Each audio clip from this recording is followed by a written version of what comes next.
This episode is brought to you by ProMensal. At a society level, we tend to trivialize or normalize women's abnormalities in menstrual cycles. Also, women themselves are so resilient. I can't tell you how many times I have this conversation where I'm just so shocked that people have put up with a treatable condition for so long. Welcome to Thriving in Menopause, brought to you by Prevention Magazine. I'm Zoe Mernier, the editor of Prevention. Thank you for joining me for episode 3 of season 8. Today on the podcast, we're going to be breaking the silence on an issue that doesn't get nearly enough discussion, and that's heavy menstrual bleeding, or HMB, which is a treatable medical condition involving abnormally heavy or long menstrual periods. In Australia, 1 in 4 women aged 35 to 52 will experience HMB, but only a quarter of those will undertake treatment for it. To delve deeper, I'm joined by Dr. Talat Uppal, gynaecologist, Director at Women's Health Road and Clinical Senior Lecturer at Macquarie University. Thanks so much for joining us, Talat. Thank you, Zoe. The pleasure is all mine. So let's talk heavy menstrual bleeding. It really is one of those conditions that very rarely gets discussed, isn't it? That's exactly right, Zoe. It doesn't get the spotlight that it should, considering it's such a common condition. Yeah, I mean, I'm really amazed by not only just how common it is, but how few people seek treatment for it. Can you talk about some of the reasons behind that? I think, Zoe, that's a multi-layered space. There is in the background a ongoing concept of stigma and shame around women's health issues in general, and specifically around menstrual concerns. And so I think that at a society level, we tend to trivialize or normalize women's abnormalities in menstrual cycles. Also, women themselves are so resilient. I can't tell you how many times I have this conversation where I'm just so shocked that people have put up with a treatable condition for so long. So I think it's women themselves. And then, unfortunately, although there are so many fabulous clinicians that are proactive at managing heavy menstrual bleeding, unfortunately, many women also have been underserved, either because the clinicians are either not confident or not aware of all the options, or are just too time poor and haven't referred these women on to other clinicians that would take that charge and be more proactive with the management. Yeah. I mean, as you say, it's something that a lot of women may presume is just something that is, it's just something that they have to deal with as a woman. Exactly. and I think it's also one of those things, isn't it, that we're not often chatting to our friends and saying, well, how heavy is your period? So I think a lot of women might not even realize that what they are experiencing is a heavy menstrual, bleeding condition. That's very right. And so if they haven't spoken out or discussed about it openly, they might also have had family members who have similar condition. And so they might also say, like their mom might say, oh, yeah, I also had this. And so that kind of then that just feeds that normalization of abnormality. So what actually I think would be very helpful for women to know is what classifies as a heavy menstrual period? Thank you, Zoe. That's an excellent question. So first of all, heavy menstrual bleeding is excessive menstrual blood loss that affects quality of life of the woman. So we've moved away from obsessing with, how many drops of blood and this and that, and just saying if it's affecting her quality of life, and mind you, quality of life could be her physical life, could be her emotional well-being, could be her social activities that she's not able to get to, and or her material, factors. So there's a very big recognition that this affects productivity at a really strategic level, unfortunately. So in terms of what are the red flags that could point towards a woman having a heavier cycle or heavy menstrual bleeding, I often ask, look, how often are you changing your pads? Is it 1 or 2 hourly? Are you passing clots, particularly if they're bigger than 50-cent pieces? Are you finding that you're getting up at night to have to change your sanitary protection? Are you finding you're having to use multiple, like women will say they're using super tampons plus a pad plus underwear that has protection? So if you're using multiple things, that's not really normal.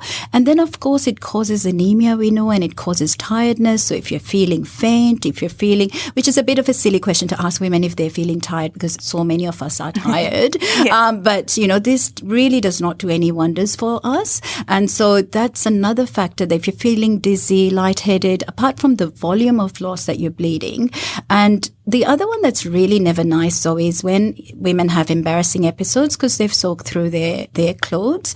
And you'd be surprised how many times, and in this recent study, 69% of women articulated that they've ever had an embarrassing episode. That's a massive number.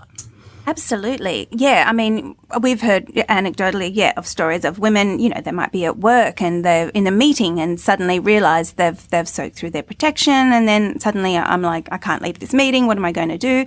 And I guess the flow on from that is that they then might actually start avoiding social situations, staying away from doing sporting things. I mean, there's really a domino effect of how it will, affect her whole life, really. Absolutely. And I think another thing that's really trivialized is mental health conditions. So one might have those conditions anyway, and then is such poorly served if you're bleeding torrentially, you're not going to feel your personal best.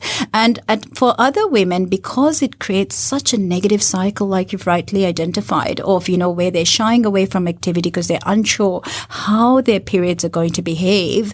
And so then that creates that sort of a hermit effect, and then they're just staying at home, or they're having to call in sick from work, or they are not able to perform even at school or learning or university. So it's a really, really sad situation. And what makes it even harder is that it's so treatable, it's so fixable. Yes. I think that is something that probably a lot of people don't know about. So we will get more to the treatment side of it later. Sure. Now, also, I was reading that sometimes it's not just having a heavy flow, but also a longer than normal flow. That's exactly right. Exactly right. So it's a matter of when we think of periods, we think, well, how often are we having them? How long are they lasting, and how heavy are they? And obviously, if they are lasting for longer, especially if it's longer than 7 days, and they're heavy as well, or they're coming round much more frequently, these are all things that add up. And again, I think it's really important for women to be mindful that, look, having the odd cycle is one thing, but if this is a repetitive scenario, then please seek help, because it's a very fixable space. We'll be right back after this. Perimenopause can actually start in your 40s. Declining estrogen production during perimenopause brings on changes to menstrual cycles, and often the onset of hot flushes, night sweats, mood swings, and sexual problems. Promensal Peri is specifically designed for perimenopausal women and can help relieve these common menopausal symptoms. Promensal Peri is available at leading pharmacies across Australia and offers a cost-effective treatment at under $1 a day. When things start to change, try Promensal Peri. Always read the label and follow the directions for use. Okay, we're back. Yes. So let's look at the cause of it. So what are some of the causes and perhaps risk factors that would lead to heavy menstrual bleeding? So Zoe, this can be quite varied, and in some women we actually don't find a cause. So especially around the perimenopause, because our hormones in the background are doing so much yo-yo and gymnastics, it could be that is leading to what we call anovulatory cycles. So our cycles are becoming quite different, and so when the periods do come, for some women, they come with a vengeance. And so that can be one cause, the hormonal factors in the background. They could be local factors at the level of the uterus. So some women might have fibroids, they might have polyps inside the uterus, they might have a condition called adenomyosis, which is when the lining of the uterus is found in the muscle of the wall of the womb. So which is different to endometriosis when it's found outside the uterus, but in other areas of the body, usually the pelvis. So one might have adenomyosis, like I've mentioned. Sometimes, occasionally, Zoe, I diagnose cancer, and that is also a very sad space when women haven't sought timely care. And again, cancer, pre-cancer. So sometimes the lining can get abnormal prior to becoming cancer. So there are a number of things that can contribute to it. And as well as a number of women might have, Zoe, a general condition that makes them more likely to bleed. Like, for example, they might go for dental work and have more bleeding. And so therefore they might have a condition in their blood that makes them more susceptible. So it's a wide variety of causes, and obviously the management and the treatment needs to be tailored to what we think the cause is, but it is a space that we're spoiled for choice. We do have quite a few options. As you said, if there are things like cancer or pre-cancer, then that's just all the more reason for people to really seek help as soon as possible to try and get this. Exactly, Zoe. So in general, Zoe, like just to put some numbers, for example, breast cancer is very common. It's 1 in 8 women. Uterine cancer is not that common. It's 1 in 44 women. So most of the times, even me, who's a consultant who sees this as a special interest, would not diagnose a lot of cancer. But I don't want to trivialize that, because obviously for the one person where we do diagnose cancer, we want to we want to identify that early and support that woman to the maximum capability. And so it is important to seek care, because we don't know who is harboring what. Absolutely. And just great to seek care, because why should we be dealing with this if we can treat it? More important. So... Okay, so if someone is experiencing heavy menstrual bleeding or thinks they could be, what should be their first course of action? So their first course of action should be to see their general practitioner. GPs are specialists in life, and so they have that capability to be able to help manage what we call in the primary care setting. Obviously, if there are certain causes, like if we're worried that there might be an underlying malignancy, and often we encourage women to have an ultrasound in this space to get a bit more detail as to what is going on. We also want them to have iron testing and a full blood count, which basically makes we're trying to check whether they've become anemic because of this condition. And the GP is very, very perfect person to do that. Obviously, if there's concern about, let's say, for example, somebody has really massive fibroids or has concern around possibly an underlying malignancy, or if we're not getting anywhere with primary methods of support, then we would encourage that person to be referred in a more timely fashion for secondary care, either to a private gynaecologist or to a public gynecology service. There are lots of options for women. The GP, apart from doing the investigations around why we think this is happening, can then institute good management options. Like, for example, Zoe, we have certain tablets that can help control the bleeding. And mind you, half of women who have heavy bleeding also have pain. So whilst we don't want them to be miserable from the bleeding, we also don't want them to be in pain. And so there's a medication called mefenamic acid that's commonly known as Ponston, that's combined with another medication called tranexamic acid, can be a really good first-line strategy for some women. The other thing that's really helpful, Zoe, is a intrauterine device, which is called a Mirena. Now, obviously, there's no option that is perfect, but in general, that will traction a lot of bleeding for many, many women. For other women, surgical techniques can be helpful. Like, there is an excellent option called endometrial ablation, which is a day surgical procedure. It really can be life-changing for women. It has a good satisfaction rate. And obviously, not everything is suitable for every woman, but it can be quite a good option for some women. And a small number of women may end up needing or wanting a hysterectomy. And so that is also available for them if that's what is the best fit option for them. Yes, I mean, in the past, hysterectomies were probably one of the few options available, weren't they? But exactly. But it's great that we have some less invasive alternatives that people can try first, or perhaps that's all they need. Absolutely. And then you still have the hysterectomy as a backup or as a last resort, or sometimes for some women, where obviously if we're concerned about their journeys, then that might be offered in a more timely way. But generally, many women do not need a hysterectomy. There's so much other help that they can benefit from. We'll be right back after this. Okay, we're back. Fantastic. So just linking heavy menstrual bleeding to menopause and perimenopause. Yes. Obviously, some women do just have heavy menstrual bleeding, from the very outset. Yes. And then for others, it does come on. You see quite a big increase around this time, isn't that right? That's right. So perimenopause can bring lots of joys of abnormal cycles. For some women, Zoe, they report that they're getting more frequent together. Others are saying they're further apart.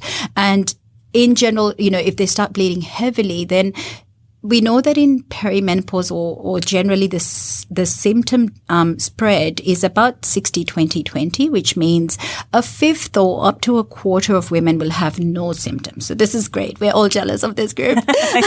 And then there's equally another cohort on the other end of that spectrum, which is 20 to 25% of women will have really nasty perimenopausal symptoms. I'm not specifying heavy bleeding outside that. They will have vasomotor symptoms like hot flushes, night sweats. They might have really nasty mood swings. They might have poor sleep. They might have a loss of interest in sexual function, or they might have vaginal dryness or passing urine more frequently. It's such a long list of perimenopausal symptoms. And so there's 60% of women in the middle, Zoe, are mild to moderate. So depending on the day, they might have some and other days might be better than prior. So I guess what I was finding, so I actually almost fell into menopause management because of my obsession with heavy menstrual bleeding. And I found that even though we were trying to find answers, we were trying to close the tap, which we often, were able to either close or reduce quite significantly for women. We were able to replace iron, sometimes needing IV through the bloodstream to replace that as an infusion. There was still sometimes something missing in perimenopause women. And because we have this really thorough questionnaire when people come to our practice, I would see that, they've ticked that they're getting hot flushes, or they ticked that they're sleeping poorly. And even though they're far less tired because we've managed their heavy bleeding, there's actually still a layer from the reduction in estrogen that they're feeling. And so there's more help that we can offer them in that space. And that was what led me to my interest in menopause management. And I felt, we need to actually step back and care for women more holistically rather than obsessing with just one symptom, even though that symptom is a very big, debilitating symptom. Absolutely. Yes. Treat that symptom, but also see what else see is the bigger going picture. on. Yeah, absolutely. Yes. So I think the main takeaway here for women listening who have been suffering from this is that you're not alone, and please don't suffer in silence. And there is help that you can get. Absolutely. And this recent study, Zoe, that I mentioned about earlier, between 35 and 52, is a study of 5,000 women, Australian women online. It was commissioned by Hologic and carried out by Two Blind Mice, which is an independent research company. And what they found was that 92% of women want more conversations. So women actually want to break the stigma. They want a future with less taboo. They want to talk about it and they want support, but they're trapped in cycles where they're bleeding and it's not fully, yet supported or understood as well as it should be, how much impact this has on their lives. And quality of life, Zoe, is so important. You have to live your best life. And if the iron deficiency or the profuse bleeding or the night sweats and the hot flushes are holding you back, please don't accept that. Absolutely. Well, Talat, thank you so much for joining us today. That was such valuable information. We really appreciate you coming in. Thank you, Zoe. It's so good to advocate in this space together. Fantastic. And we hope you'll join us for next week's episode. Meanwhile, for more great information about living your best life at midlife, pick up a copy of Prevention Magazine. I'm Zoe Mernier. See you next time.